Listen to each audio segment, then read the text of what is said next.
There you are. You disappeared for a second there. Oh, here we go.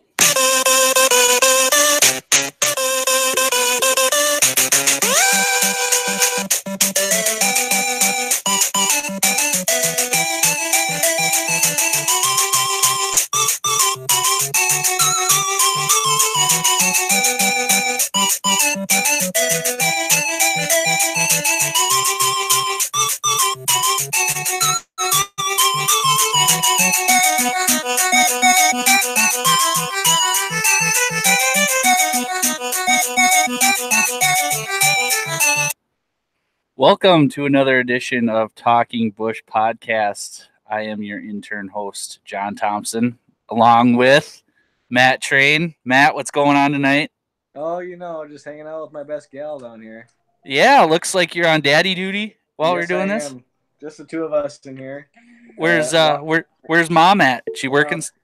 No, she had to run to the store. Well, she's gonna run to the store. Great story. Okay. She's gonna run to the store during the day, but she can't figure out how to not leave the lights on in the car, so the battery dies every other day. So she couldn't go anywhere during the day. So she's going to get groceries and stuff right now because I jump started the car and so she's doing that. That's awesome. That's awesome. And I always once you know it that there's no gas in the car, so I jump start it and I'm going, well, you probably need to drive this around a little bit to get the battery recharged, but you don't have any gas, so oh my. Good luck, I guess. Right? Hopefully you don't need me. More power to you. You got AAA, give them a holler. Yep, exactly. That's funny. I always find it interesting, and I don't know, you can, and maybe some of the dads can comment out there too.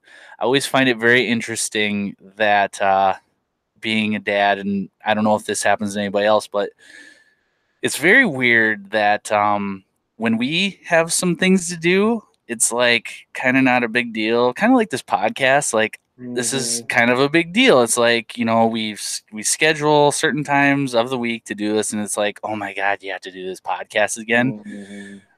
But then when it's time for them to do something, it's like, here, go to your dad. And then it's just like, see you later. Like, I got stuff to do. This is way more important than anything you have to do.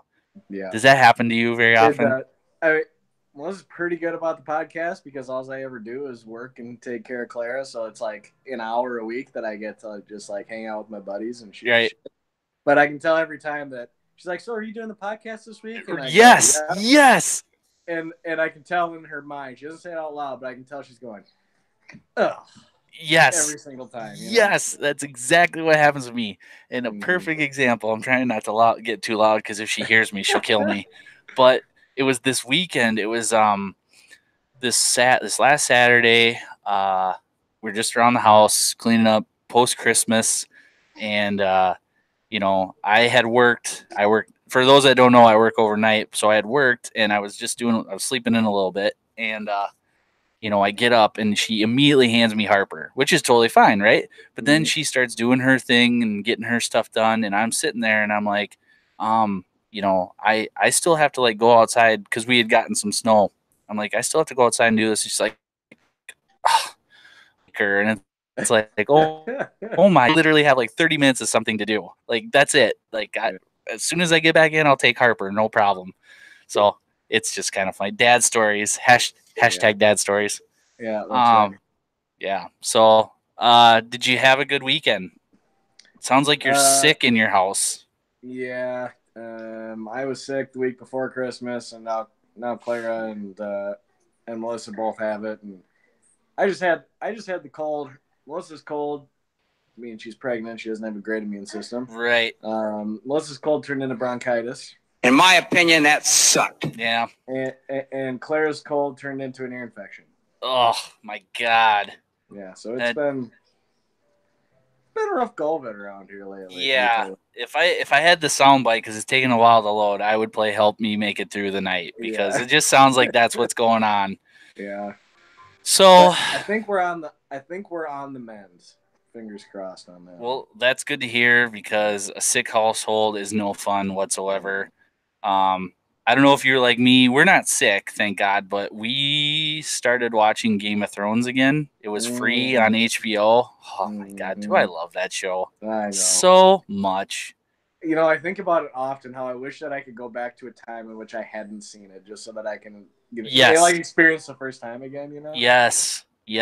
Which that reminds me, when we did our top 5 last week, I forgot a top 5 moment for top 5 boobs that totally was part of all of our childhoods, and that was because it made me go back and think about the first time I saw it, which was the WWE Playboy edition with Sable in it. Do you remember that when that came out?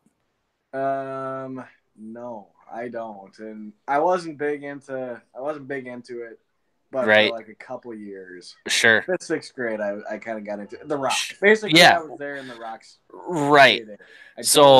I don't remember the Sable Playboy. Though. Prior to The Rock being the greatest entertainer in sports entertainment, there was like a little period where it was like Stone Cold Steve Austin was obviously top of the mountaintop. That was, but right next to him, they had the WWE divas, and Sable was like the diva. Like, she was the smoke show. And what triggered it was, I think it was SummerSlam. I have to look back, but they had a bikini contest, and she came out with just handprints over her boobs. That was her bikini. And so then that sparked a whole thing, and I'll never forget, like, people like trying desperately to find that and like try to steal it from their dad's collection or find it on the internet, however we could get a look at it. And when you did, it was worth getting caught. Let's just put it that way. Oh my God, it was so good. It was like it was like Doug when he sees Patty Mayonnaise. Yes. Yeah, like with the angels in the background and stuff. Yes, exactly. Yeah. There was birds singing, there was harps playing. Yeah. It was so glorious. So yeah, it was but a good weekend. We caught up. It was good to go over Thrones and just kind of get away from the shitstorm that happened on Sunday at US Bank Stadium. In my opinion, that sucked. It kind of took my mind off of what happened. For those that don't want to remember, the Chicago Bears beat your Minnesota Vikings 24-10. It was a pretty good ass whooping. Offensive line could not stop the front four of the Chicago Bears. They were right up in Kirk's face a lot of the game. Kirk was rattled. He wasn't making the throws that he should or could. Didn't run the ball effectively, and we didn't get any takeaways. I mean, defense played okay. Chicago, in my opinion, just played better. They deserve to be. They're the division champs. They proved that on Sunday. What do you think? Because we were going back pretty hardcore on the old texting machine or the Slack machine. Yeah, you may or may not have heard that I declared that I'm done with the Vikings. I've heard that. Playoffs, in my opinion, that sucked. Yeah. It's just, I think you'll be back. Just why? I mean, why does it have to be that way every goddamn time? I don't know. I've asked myself that for 20 years now. And I think what, I talked about it a little bit in text messages. What really frustrates me, Chicago's defense is badass. They're good. Like, real good. Yeah. Was Kirk flustered? Yes. Kirk was absolutely flustered. But he literally, early in that game, he could not take a 3-step drop. Right. He literally couldn't plant his third step, his third foot, without having to take off. Right. And the guy's not real mobile to begin with. Right. That's what that defense does. That's what they're going to do. Mm-hmm. And in that situation with, more than a handful of guys that have, big contracts signed, all pros, all that stuff on the defense, they did not have their 2 best receivers. Mm-hmm. Their quarterback is a game manager. Yeah. Linval Joseph, Everson Griffith, all those guys up front are supposed to be horses. Yeah. And they got pushed around. Our defense didn't stop anybody. They got into the red zone 3 times and literally just crammed it down our throat right into the end zone. Yep. No resistance. No. I'm The wondering. defense, it was one of the worst defensive. I mean, there's been some bad ones. I mean, the NFC Championship game was bad. Right. The Rams game earlier this year where they would have given up 60 points if there was a little bit more time. That one was bad too. But this one was about as disappointing to me as I can remember. It was a really, really poor performance by the defense. And I'm sick of it happening over and over and over again in big spots. You know, it's just Yeah, I agree. It's very frustrating. In 20 years of this shit, it's just why? Why? I know. Why do I even? I just gotten to the point where it's apathy. Yeah. That's what it is. It's apathy. Yeah. I just don't freaking care. You know what? Yeah.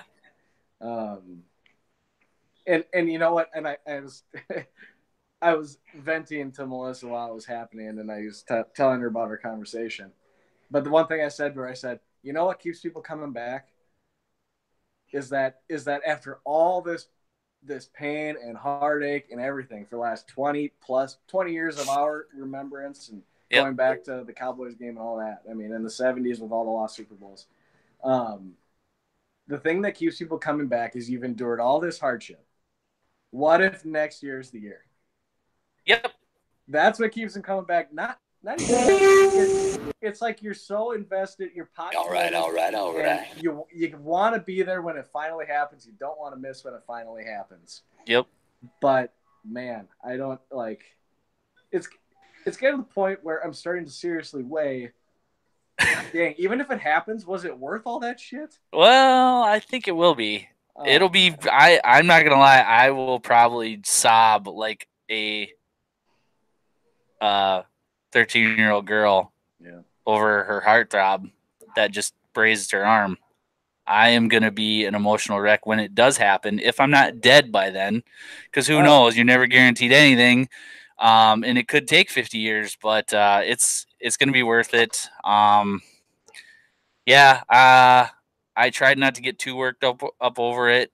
I've gotten better. I start turning it off when I start getting mad, where I used to just sit through it and just be angry the whole time. Mm-hmm. Now I'm getting better at just walking away, even though I'm still probably not in the greatest of mood.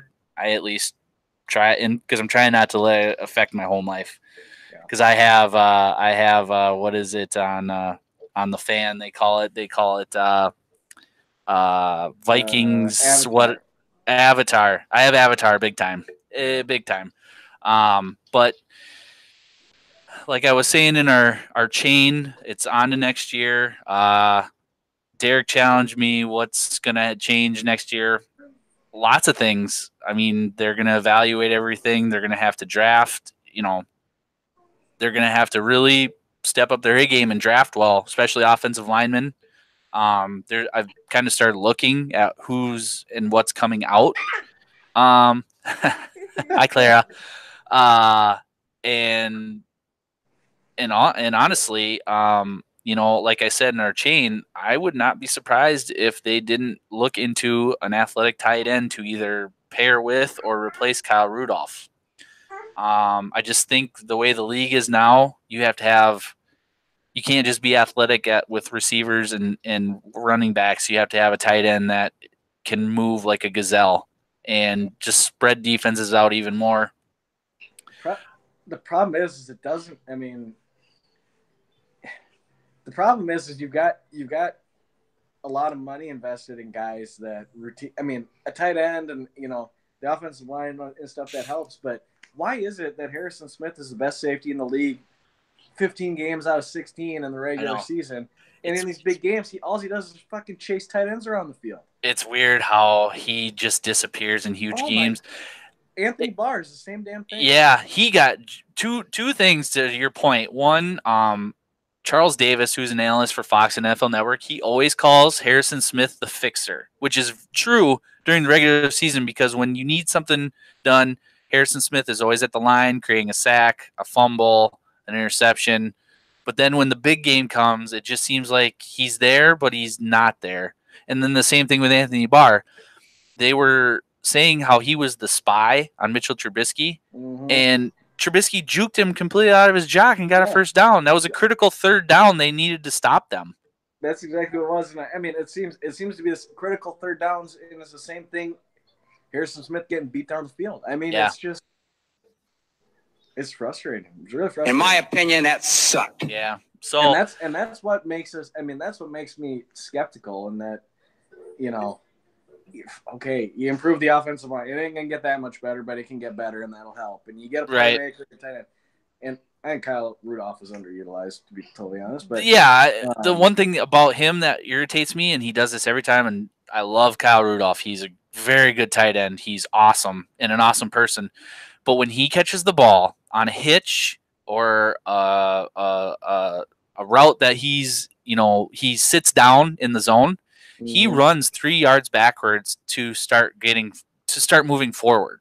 Have you ever noticed that?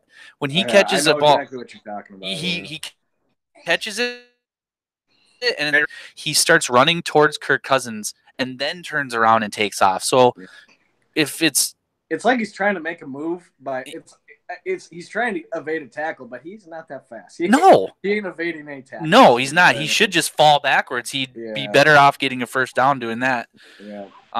But with that being said, playoffs? Don't talk about playoffs. You kidding me? Playoffs?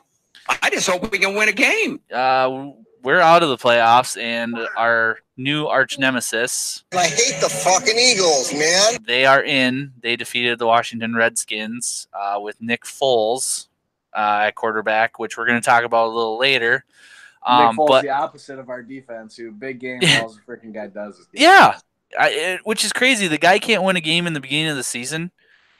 People are questioning him when wondering when Carson Wentz is coming back, and then when the big games are happening, big spot Nick. Yeah. But I wanted to bring this up to you because you're kind of a stats and numbers guy.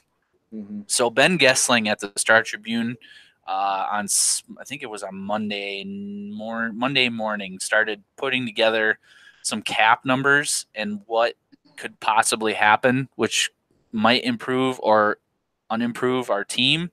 Mm-hmm. He basically throws some numbers out about Adam Thielen being basically underpaid, but that is what it is. But the ones that I thought were very interesting were Mike Remmers is guaranteed, or the Vikings can save $4.5 million by releasing Mike Remmers, who is scheduled to carry a cap number of $6.35 million. If they do cut him, they only absorb a loss of $1.8 million. So there's that option. Kyle Rudolph is in the final year of his contract, $7.625 million. No dead money if they have to release him, but given his state in the franchise, I'm guessing they're going to try to ask him to restructure that. Another interesting one, $10.7 million for Everson Griffin, who turns 31. I'm guessing they're going to try to restructure him given his production this year and kind of what happened. Riley Reef has 11.7. The bad part with Riley is he has $6.6 million in dead money. So he's probably likely going to stay put. Looks like right now they're sitting at about $4 million. That's going to roll over into the new year, and they should have around about $11.4 million in space before any of those moves happen. So they're going to have a little bit of room to work with. Mm-hmm.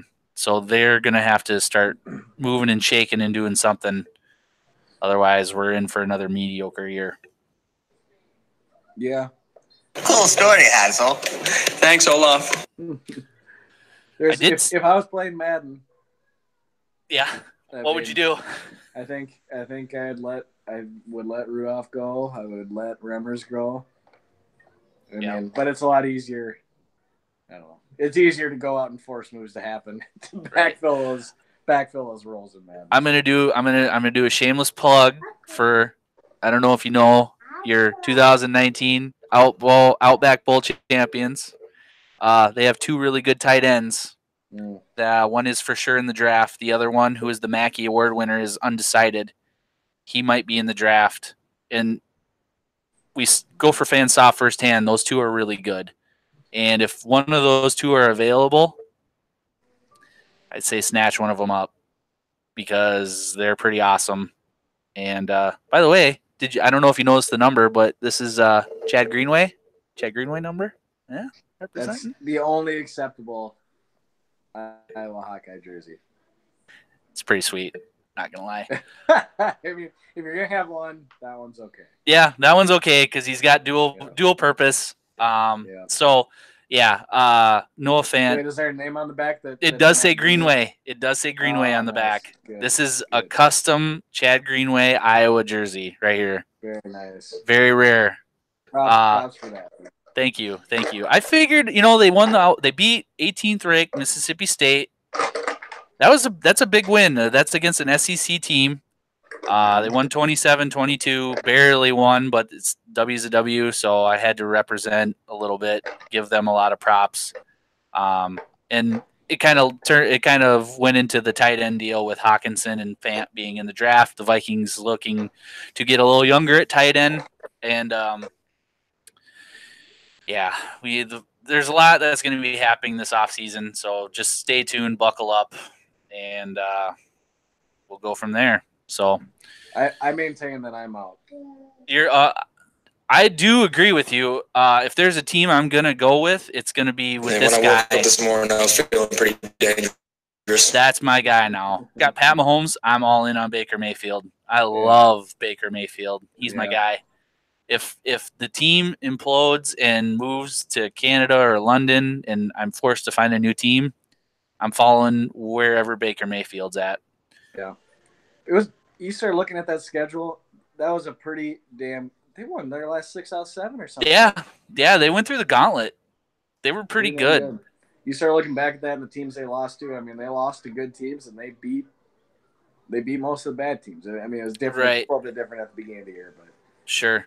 Pretty impressive. I was gonna ask you because it seems like, especially with you being off the bandwagon right now, are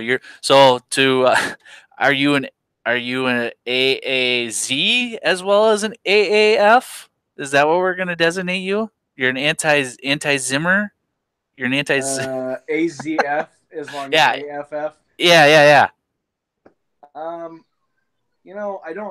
I don't know. I don't inherently have any big issue with Zimmer. Yeah. Not the same way that I do with Fleck. Just because Fleck rubs me the wrong way when I have to listen to him talk. Right. I don't feel that way with Zimmer. He does complain a little bit too much to the media, I think, for my taste. But so here's my question to you to run with, and I'll hang up and listen. Since he's been here, he's been, I think, 7-9, 11-5, 8-8, 13-3, 8-7-1. And it seems like every year something happens. Whether it's AP, whether it's his eye, whether Sam Bradford goes down, whether Teddy Bridgewater blows out his knee, Tony Sperano. So that's where I'm getting at. This year, Tony Sperano dies right before training camp. Everson Griffin goes crazy.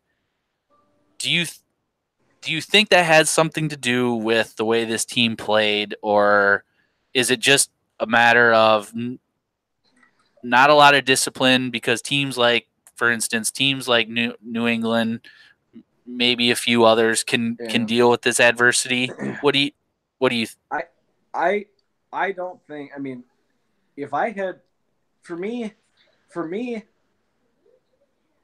Okay, so to answer your question directly, yes, I do think it affects things. Right. And then to expand upon that, my frustration with this team is not even purely that they lost the play or that they did not make the playoffs. Mm-hmm. If this team had the same record and played New England tough in New England and went in and played New Orleans tough, but just couldn't pull it out, and defense came out and put up a hell of a fight, but their defense was just too good, and our the way that they've lost these big games is what's really weighing on them. So it's kind not of the fact that they went 8-7-1. It's right. The fact that every time that the big lights are on, they fucking shit their pants. Yeah. So kind of like the LA Rams game where they play -3 plays, right? Anthony Barr covering those 3 touchdowns. I mean, they balled out of their Mhm. minds, and it came. And so I wasn't as disappointed in that one. Yeah. Because in my mind, Kirk earned his money. And Deion Sanders has a great quote. It's never. I can't remember because I'll never talk like Deion, but it was basically never talk about a man's money, no matter what the situation. Who cares if Kirk Cousins gets paid $84 million? Aaron Rodgers gets paid more than him, and he had a worse record and is out of the playoffs. Yeah. I mean, the top 6 salaries in the NFL are not in the playoffs. So don't sit there and throw his $84 million in his face. Yeah. But and yeah. I'll say it again. I'm not. Kirk Cousins is about what Kirk Cousins is. I mean, it was before, and yeah.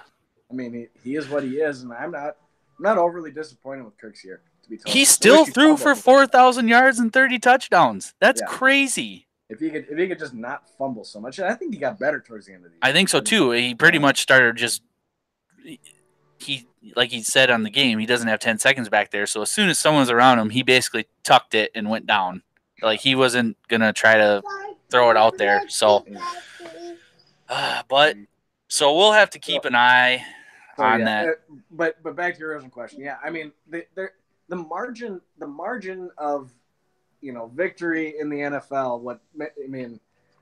Happens every year. A team goes from 5-11 to 11-5 the next year. You know what I mean? And that's because it matters who you play, and right. How many teams go out and lose 6 games by 3 points one year, and then go out and turn it around the next year? It happens all the time. Yeah. I'm not disappointed in the record. I'm disappointed in our big money guys just absolutely not being able to show up in big money situations.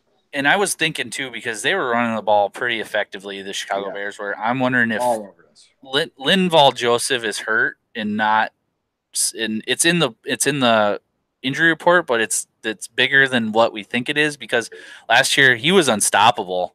Mm-hmm. He was in the backfield a lot, and this year, really, he had that one play against Philadelphia where he took that touchdown or intercepted that pass, and then after that, I really didn't hear about him very much. You didn't hear much about Sheldon Richardson either.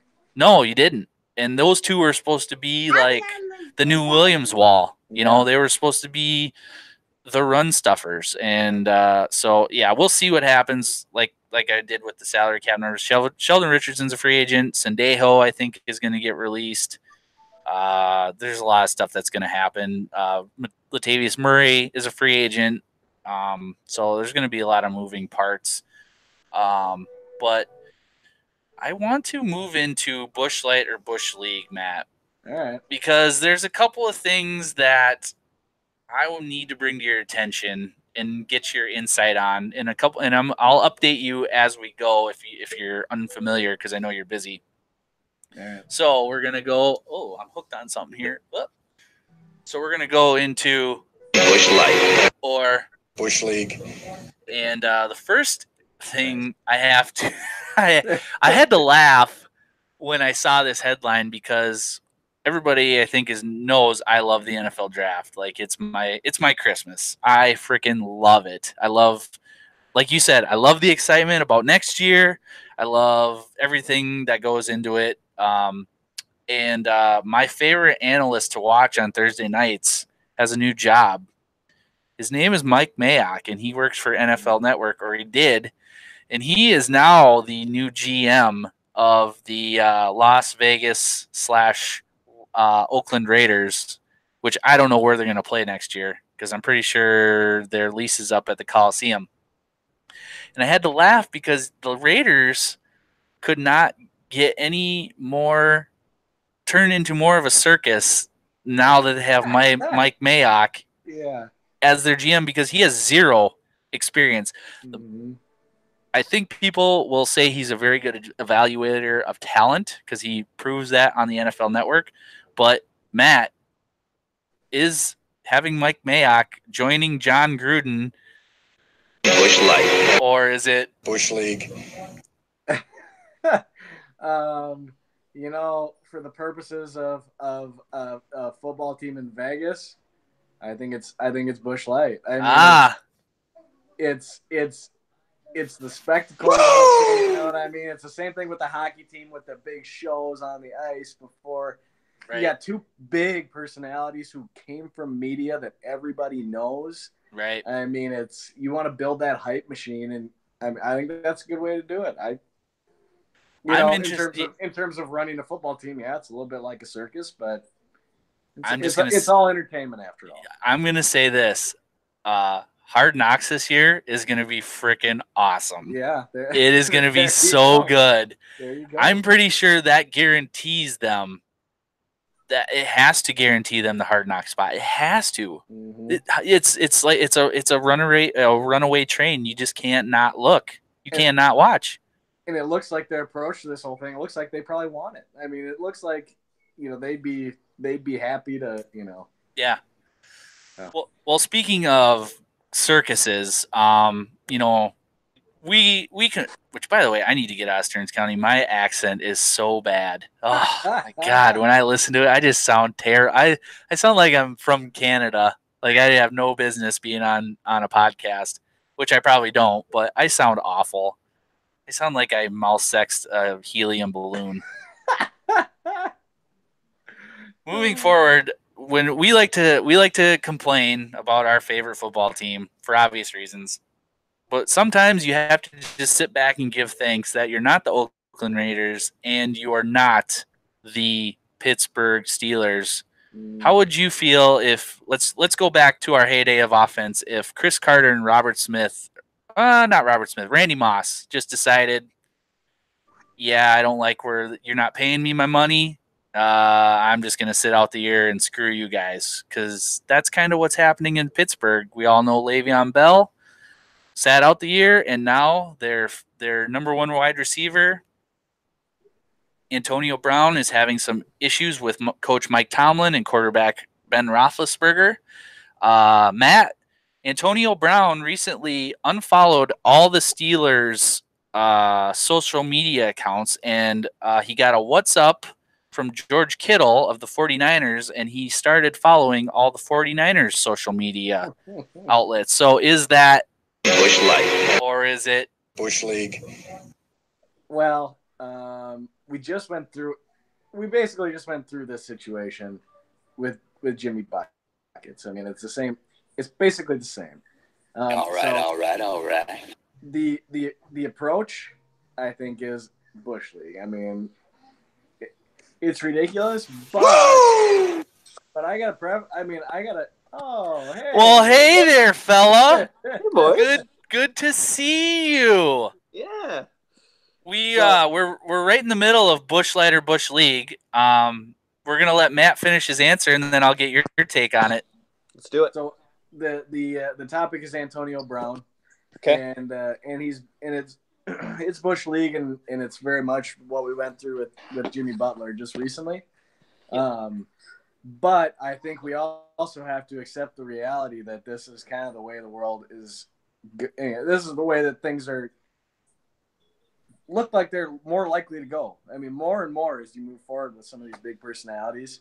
In my opinion, that sucked. And is Jimmy Butler? He did the same damn thing. Is he in a worse situation for what he did? Maybe. Yeah, I don't know. I'd have to look. While you guys talk amongst yourselves, I'll find what Philadelphia's record is. Hold on. Go ahead.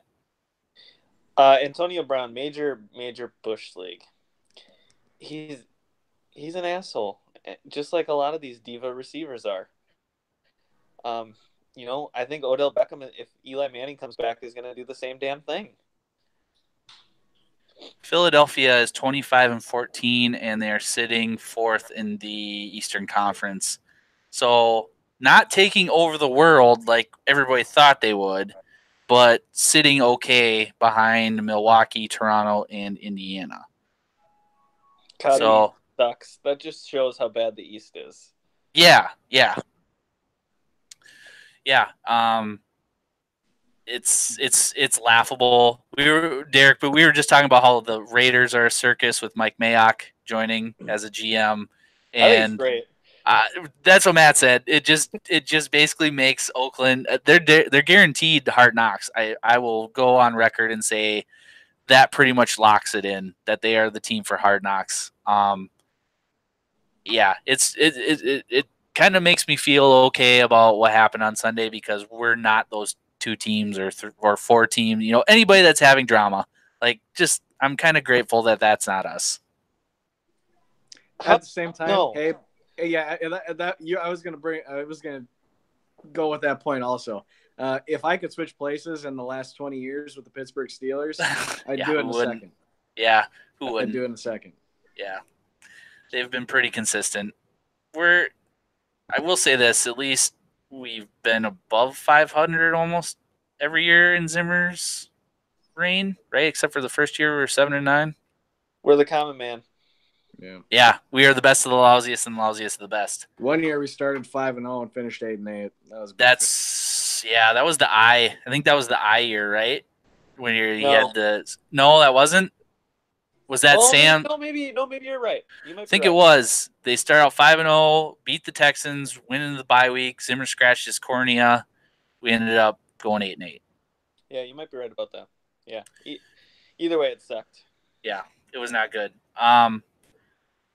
Moving on, we're gonna continue. I do want to touch base. Talk about the Vikings for a second. Oh my God! I put this to bed already. I want to be done with it. What, Derek? What do you got? So I guess you can dare lick my balls, Capitan. I don't believe that everybody deserves to be back. And I think if you keep status quo, you are not going to improve. Something has to happen. Spielman has not proven that he can draft an offensive lineman or that he can sign the right offensive lineman. And Zimmer has not proven that he can hire the right coaches either. There are issues with both of them. And to go on, just let's do status quo. Good luck. In Zimmer's press conference today, he did say that he has talked to some people outside the organization, and he regrets not asking certain questions and interviewing. He didn't say it regrets. He said he needs to be better at asking certain questions regarding interviewing coaches because he thinks that Flip is a good coach, but he should have asked probably more in-depth questions. So he's already acknowledged he's kind of screwed the pooch on that. Just like he acknowledges his clock management failures. Did he get any better at that this year? Fuck no. No, in fact, it's gotten worse because he keeps throwing challenge flags every fucking time Kirk tries to sneak that might be one of the most infuriating things ever. Yeah, I felt for Kirk in that moment. He was getting his ass kicked all game long. And Kirk might be – I'll give Brady the benefit of the doubt because he's the GOAT, but Kirk is second best in the NFL at QB sneaks for first downs. I think he's converted almost every single one of them. And Zimmer screwed him twice out of two of them. Because challenging or calling timeout. I have an off-the-cuff Busch Light or Busch League for you two. Okay. Hugh Jackson, offensive coordinator. How do you? That's on the list, Dick. That's why I'm the host. You're not. It's on the list. You weren't gonna let me get there. So, Busch Light or Busch League. Hugh Jackson to the Minnesota Vikings as your offensive coordinator. I don't like it. People in the media are trying to convince me to like it by saying this is a similar offense to what Jay Gruden runs, which is what Kirk ran the last 3 years in Washington. I don't want anything to do with Hugh Jackson. I would rather have Mike McCarthy here, possibly. Anybody. I'd keep. We're not going to get Mike McCarthy. No, I know, but I would rather. The fuck away from this team. Yep, I don't want anything to do with Hugh Jackson. Sorry, Clara. Pardon my French. She's okay. Yeah, I want nothing to do with it. Your thoughts? Derek, you go first. I pretty much summed it up. Just keep him away from this team. There's nothing else to say. Right. No, there isn't. There's a reason the Browns were terrible, and it clearly was the coach. Yeah. Do you guys put any stock at all in the idea that having a head coach at offensive coordinator helps Zim rather than trying to get these young guys? I mean, just because he's Zim is kind of an old school guy. It seems like Yep. he wants to run the ball a lot. Having a guy Right. that's been around a while, that has had coaching experience, that can take ownership of the offense. I'm gonna say yes, he does, because he said it in his press conference today that he relied on Tony Sperano a lot to talk through things offensively. Like and that's why he hired Norv Turner too, because he needs somebody to run things across that it has been in a head. I know. How did the thing go? What? Well, it didn't go, but I'm just saying he needs that support. That's what I'm getting at. He doesn't. He needs. Then is he a good head coach? If you need I don't know. They were. Yeah. But, I don't know. But Sperano and Shermer got fired too. Yeah. Yeah. I don't know. No, I'm not saying. No, I'm not saying about the coaches to bring in. Yes, they would be fired coaches. I don't have a problem with that, but I'm saying if you need that, is that an issue as your head coach? I think it is. It probably is, but I mean, I don't know. I just don't want to go back to the Leslie Frazier, Brad Childress days where we were absolutely horrible. Those are miserable. Those aren't even fun to watch. Brad Childress had a kick-ass offense. It was very vanilla. It was very vanilla. No, I'm just saying that because that was his term for it. Yeah, I know. I remember. I should try to find that soundbite. It's going to be a kick-ass offense. Well, yeah, it was really freaking kick-ass with Brad Johnson dropping back and handing off to freaking wasn't even Chester Taylor at the time, I don't think, or throwing to Bobby Wade. Oh my God! There's a name. Bobby Wade and Bernie Berrien and Bernard Berrien, yeah. Shank Dick. Yeah. Well, who else? They were explosive. Yeah. Well, they did have Adrian. They did have Adrian, and he did break the all-time rushing record the year. Yeah, it was 07 his rookie year, right? Yeah. So. Single game. Single game, yeah. Yeah. But I don't know. There's a lot going on. I'm ready to put this season to bed and be over it. So that's fine. You can do that.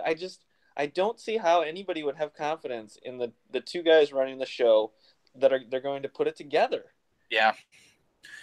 I don't know. Maybe I have more confidence in Zimmer than I do in Spielman. And that's fine if you want to go that route. I wouldn't have a problem with that.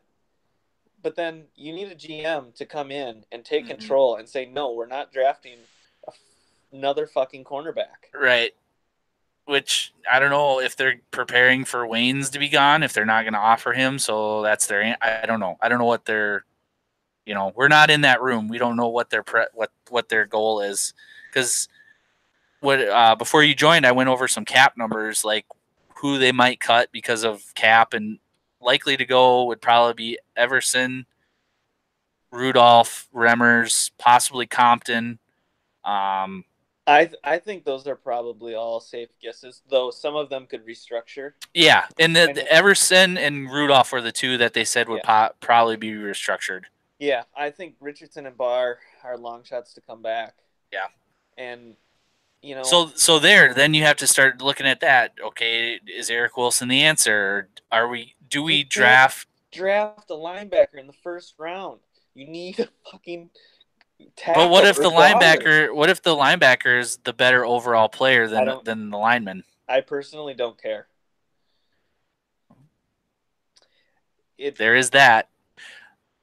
I mean, you can't. You can go either way, because when you have shit talent like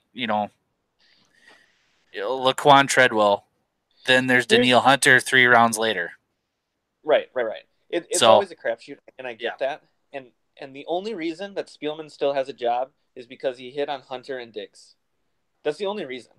Otherwise, his drafting has been kind of shit lately. He didn't hit on Rhodes? That was years ago. He was part of that draft. He's been a part of the organization since Adrian. So then what about Cordero Patterson? And that was horrible. Same damn round. Yeah, it was horrible. Sharif Floyd. Sharif would have worked out. Sharif, I think, would have worked out had he not that surgeon screwed up his knee. Maybe. I think that would have been okay. 1 for 3 is not good. I'll give him 1 and 3. I'll give him 1.5 and 3. But then you say like I get it. Some of his later round picks have been good. Hunter and Diggs were outstanding finds. There's nobody could argue that. Right. But Treadwell's a massive bust. Massive. And I would not very good. There are cornerbacks in that draft that were picked behind him that are better. But Marcus Peters hasn't played all that great this year. Yeah, he didn't. He didn't. No, and I will say this because there is the soundbite. Everybody knows it's out there. I said if the Vikings had a choice between Trey Waynes and Brandon Scherf, you take Brandon Scherf. Scherf went to Redskins one pick before. That forced their hand right there and then. Yeah, in my opinion. Yeah, whatever. Not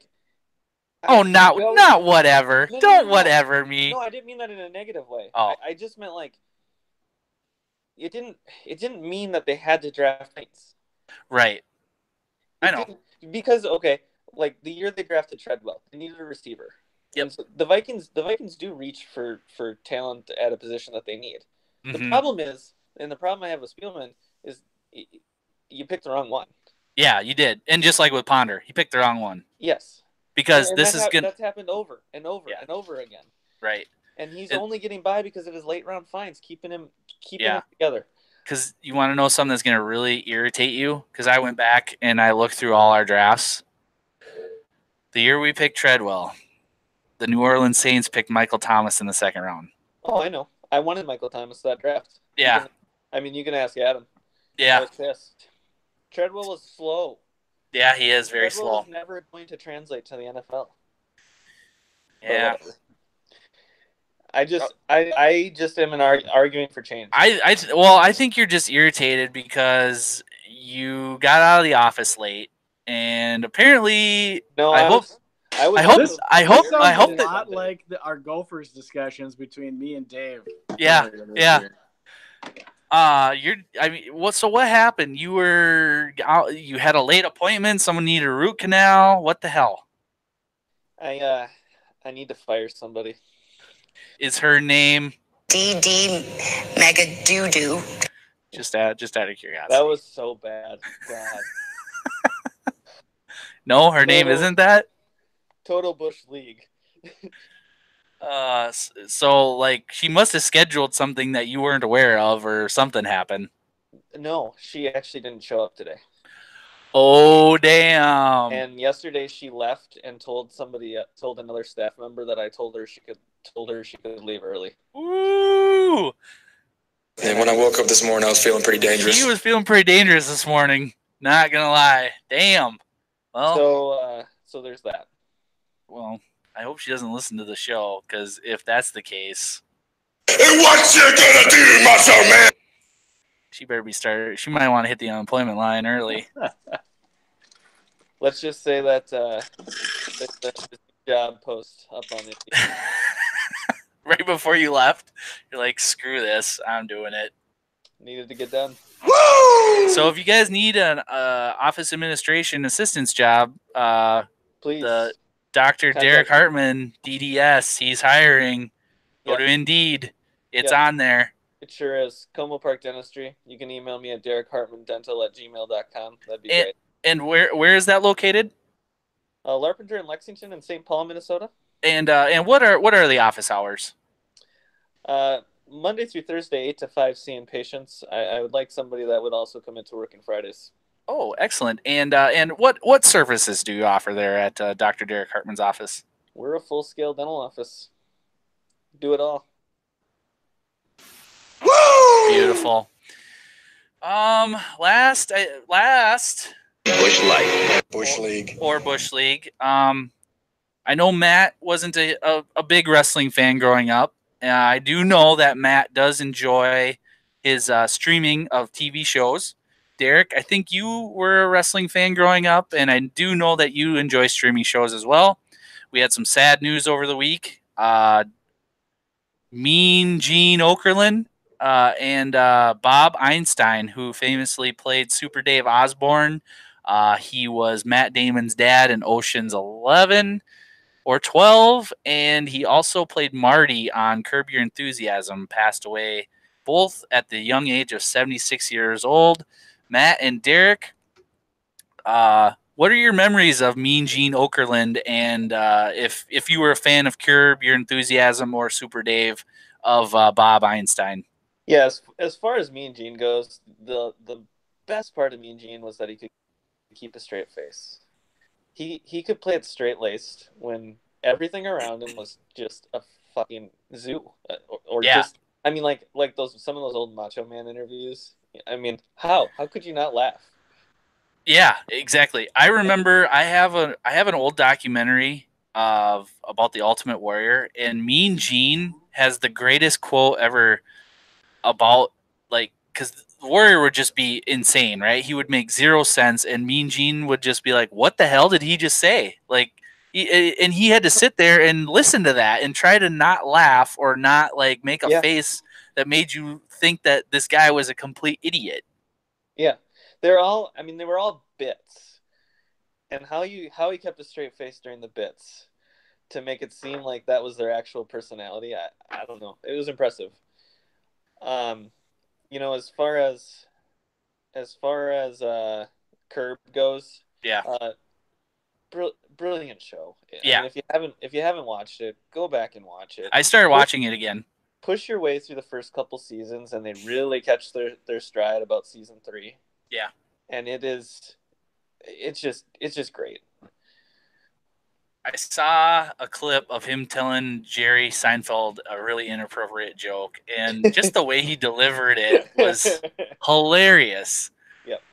He's very, very underrated on that show, and I remember him also, the Super Dave Osborne cartoon, and just how he kind of mocked. He just kind of mocked like stunt men in general.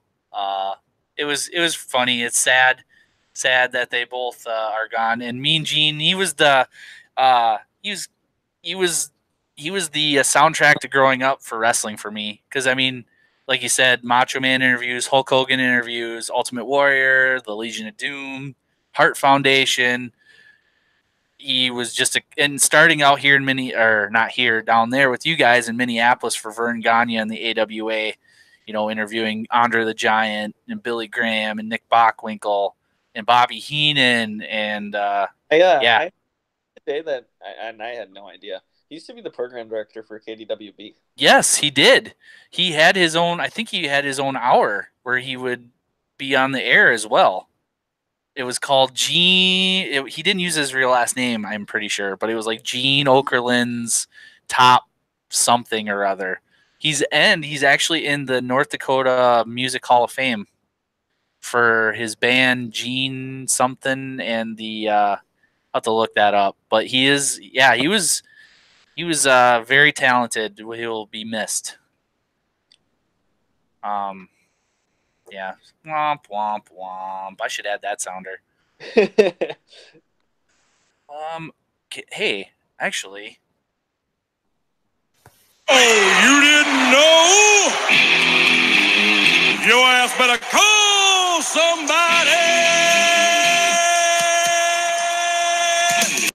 So we have an email come in, and I kind of want to share this with everybody. It's titled Trophy Presentation. And this comes from Adam in Rochester.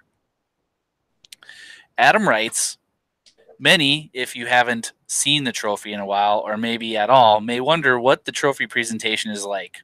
He's talking about our prestigious Iron Horse trophy, which I think there's a picture of it on our website. If you don't know what it looks like, watch last week's podcast. Yeah, it's on there. And of course, our commissioner, he had to duck on out because he's got daddy duty. Otherwise, he could give us the website because I can't remember it off the top of my head. However, in Derek's case, it went a little something like this because Derek was presented the trophy last week. Adam writes, I presented it to him over the holidays. As I walked into the room, I had my son Aaron in my right arm and the trophy in my left.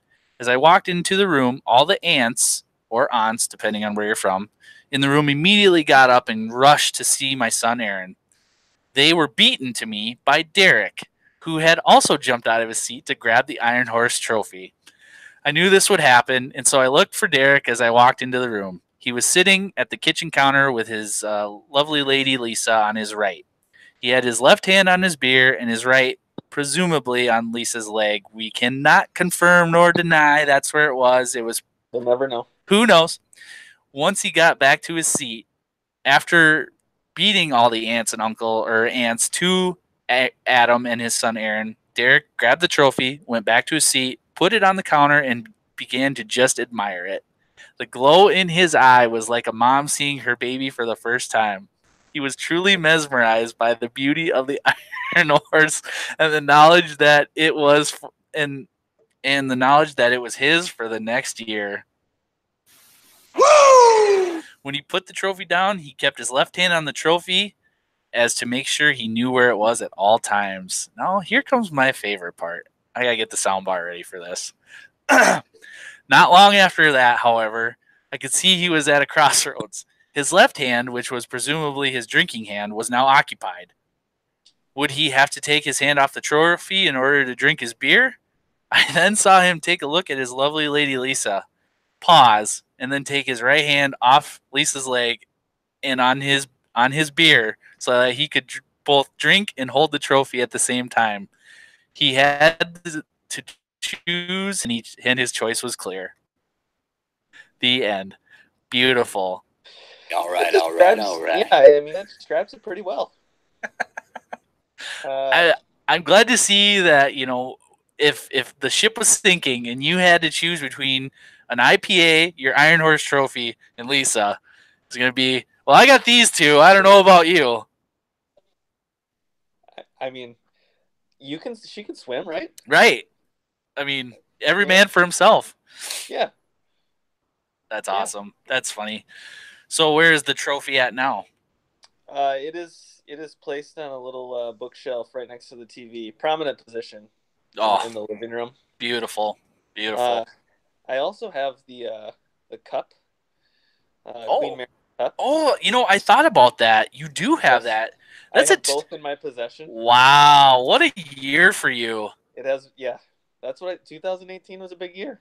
It was a big year. Are you going to be able to? Is 220? I mean, you start your own business, 2 trophies, a new lovely lady, dude. You set the bar high. Yep. You're kind of like you're the Patriots right now. You know that, right? Like every year, it's just got to keep getting better and better. Yep. Gonna have to reinvent myself. And I have a feeling that people are gonna spend really heavily on Chiefs. Yes.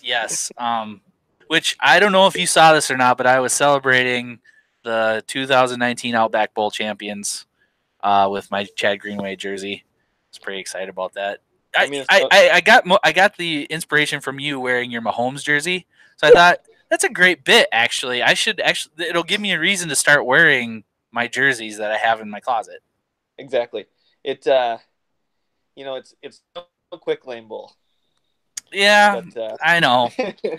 We all wish we could be there one day. And maybe they will be. Who knows?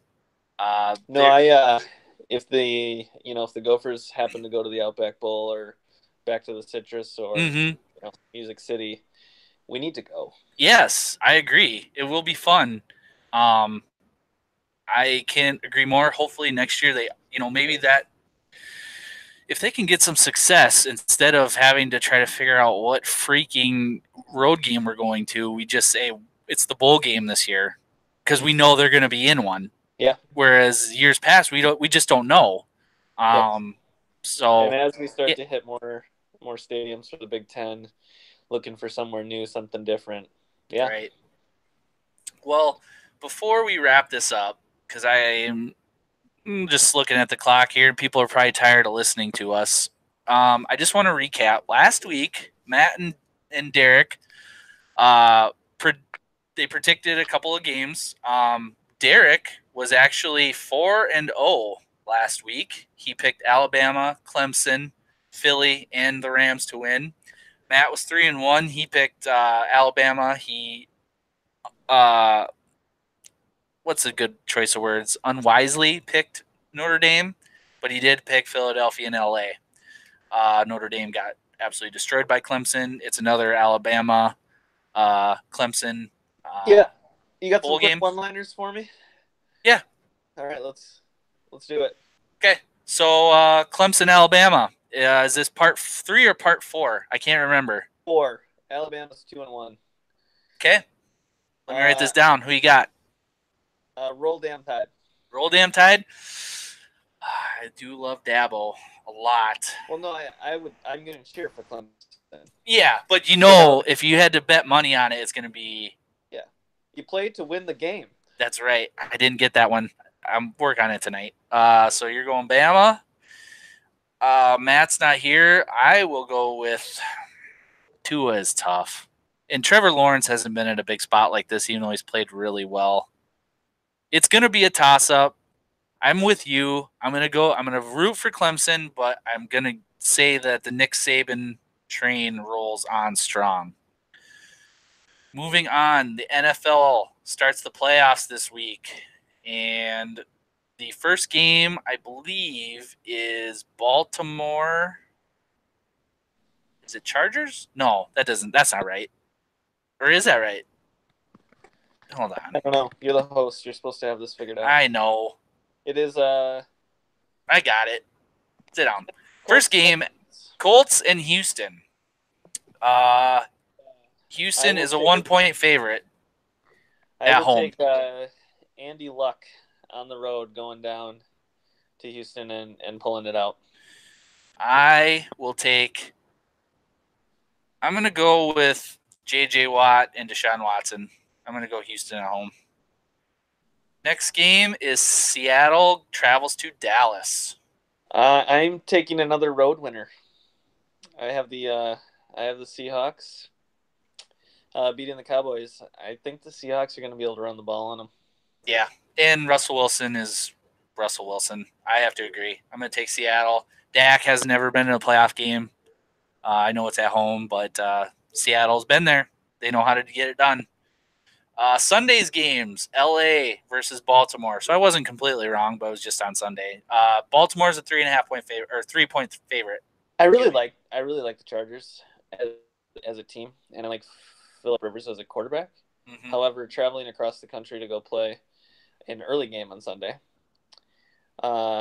is typically a disaster for a West Coast team. Right. And so I will take Baltimore. Okay. All right. I'm going to go with it's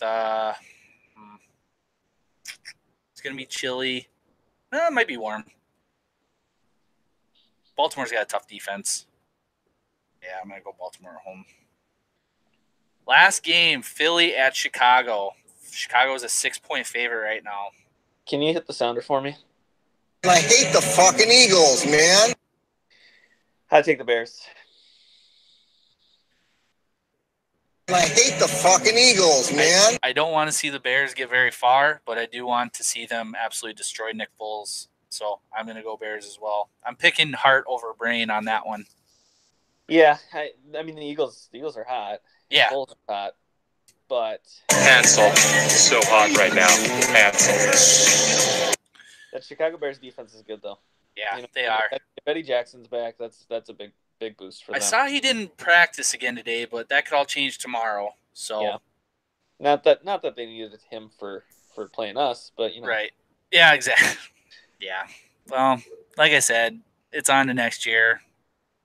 Just I'm over it. It's over. No, if I wish we didn't have the trademark infringement stuff where I'd play Milli Vanilli right now because it's over. It's over, Johnny. Well, did you open with White Hall & Oates? No, I couldn't. Get it through your head? No, I couldn't because Hall & Oates is on the list. So I actually tried to get. Tony. I know. I tried to get Help Me Make It through the night through, but it wouldn't. It's such a large clip that it took forever to load, and by the time we were ready to start, it still hadn't got through on my soundbar. So we'll get it next week. But with that being said, any closing remarks? I really don't have any. I've pretty much vented, so yep. I feel pretty good. So everybody I hope everybody had a good New Year. Have a great 2019. Enjoy the playoffs. Enjoy the championship game. Yep. Football while it's still here. Yeah, exactly. Because in a couple weeks, it'll all be over. So bye. Bye, guys.